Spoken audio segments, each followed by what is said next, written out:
कुठून कुठे गेले याच्यापेक्षा आमच्या या कळवेकरांचा पाणीचा प्रश्न जो आहे तो मार्गी लावणं महत्त्वाचं आहे। महापालिकेच्या अधिकाऱ्यांचा नियोजन शून्य कारभार याला जबाबदार आहे।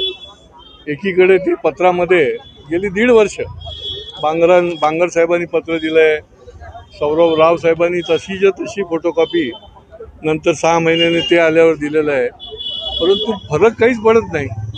आणि त्याच्यामुळे हा नियोजन शून्य कारभार याला जबाबदार आहे। 650 MLD पाणी येते एकीकडे म्हणता आणि इकडे कळवेकरांना पाणी नाही आहे, 1-1, 1.5 तासच पाणी सोडतंय। चाव्या कोण फिरवतंय, याचे जबाबदार कोण आहे? या चाव्या ज्या फिरवल्या जातात आणि मग आपलं महत्त्व वाढवलं जातं ते देखील याच्यामध्ये तपासून बघायला लागेल। आणि हा संताप आमच्या महिला भगिनींनी व्यक्त केलेला आहे। येत्या 10 दिवसाची मुदत दिलेली आहे, त्याचं आंदोलन हे फार तीव्र करायला लागेल। प्रत्येक गोष्टीमध्ये काय कोर्टाचा आम्ही निर्णय घ्यायला जाणार का?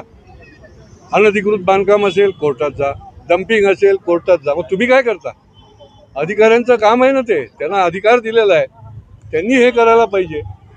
पाण्यासाठी देखील लोकांना रिट पिटिशन टाकून कोर्टात जायला लागलं आहे आणि त्याच्यामुळे हे महापालिका नियोजन शून्य कोर्ट देखील एवढे ताशेरे त्यांच्यावर ओढलेले आहेत। आणि त्याच्यामुळे या कळव्याचा या प्रश्न जो आहे पुरेसं पाणी देण्याचा, ते टाक्या आहेत तर पाणी नाही, पाणी आहे तर पाईपलाईन पण अजून बांधलेली नाही, इतका नियोजन शून्य कारभार आहे। आणि त्याच्यामुळे तो त्वरित सोडवला पाहिजे, याच्याकरता हा इशारा मोर्चा आहे। कळवा मुंब्रेचे विधानसभाचे जे आमदार आहेत जितेंद्र वाडकरी थेट आव्हान दिले मुख्यमंत्री उपमुख्यमंत्र्यांना, तुमचं सरकार आहे तुम्हाला मोर्चा काढावा लागतं। मी देखील अनेक वेळा बोंबाबोंब केली अधिवेशनात, मात्र अजून देखील ठाणे असेल, कळवा असेल, त्या ठिकाणी पाण्याची समस्या, कचऱ्याची समस्या, वाहतुकी समस्या, का वाटतं येणाऱ्या काळात सत्ताधाऱ्यांना मोर्चा काढावा लागतो? कुठेतरी राजकीय स्टेटमेंट देणं सोपं असतं की काही झालं की ढकलून द्यायचं, पण प्रत्यक्ष या ठिकाणी सामान्य नागरिकाला न्याय देण्याकरता मग तो सत्ताधारी असो विरोधी असो, त्यांनी न्याय देण्याकरता शेवटपर्यंत प्रयत्न चालू ठेवला पाहिजे। कशामध्ये बिघाड आहे, नुसतं आपलं राजकीय स्टेटमेंट देऊन गप्प बसून चालत नाही।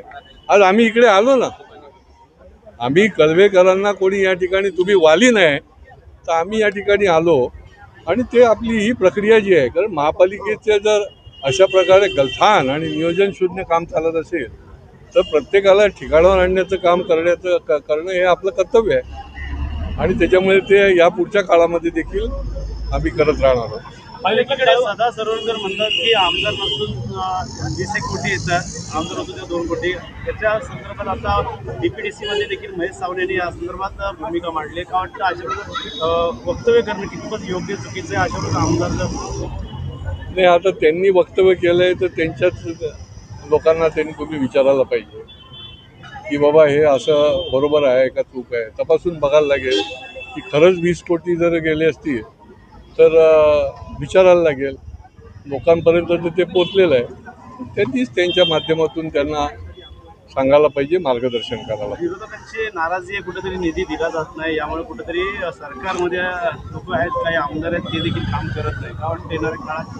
बघा, या MMR रिजनमध्ये वैयक्तिक जरी विरोधकांचं नाराजी म्हणजे त्यांना निधी दिला जात नसेल अशा फॉर्म असेल तरी खऱ्या अर्थाने इतक्या प्रकारच्या योजना ज्या आहेत त्या शासनाच्या माध्यमातून, महायुतीच्या माध्यमातून गोरगरीब जनतेच्या योजना असतील किंवा नियोजनासाठी वाहतुकीचे अडथळे दूर करण्यासाठीच्या योजना असतील, याच्याकरता करोडो रुपये खर्च केले जात आहे।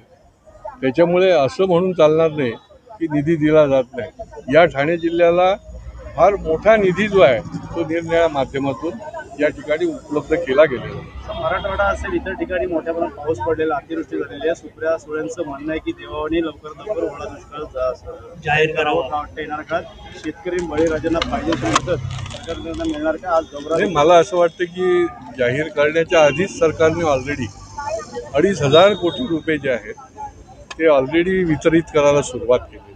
सरकार फार अतिशय संवेदनशील आहे। सरकार पक्षातले सर्व मंत्री देखील त्या ठिकाणी ताबडतोब ते जात आहेत। सर्वांचंच काम आहे, कारण बळीराजा अडचणीत असताना सर्वांनीच त्याच्यामध्ये सहभाग घेतला पाहिजे। आणि त्याच्यामुळे हे जाहीर करा ते जाहीर करापेक्षा प्रत्यक्ष त्यांना कशी तातडीने योग्य मदत पोचेल हे जास्ती महत्त्वाचं आहे, ते सुरू झालेलं आहे। डॉक्टर साहेब पाणी बघतो पाणी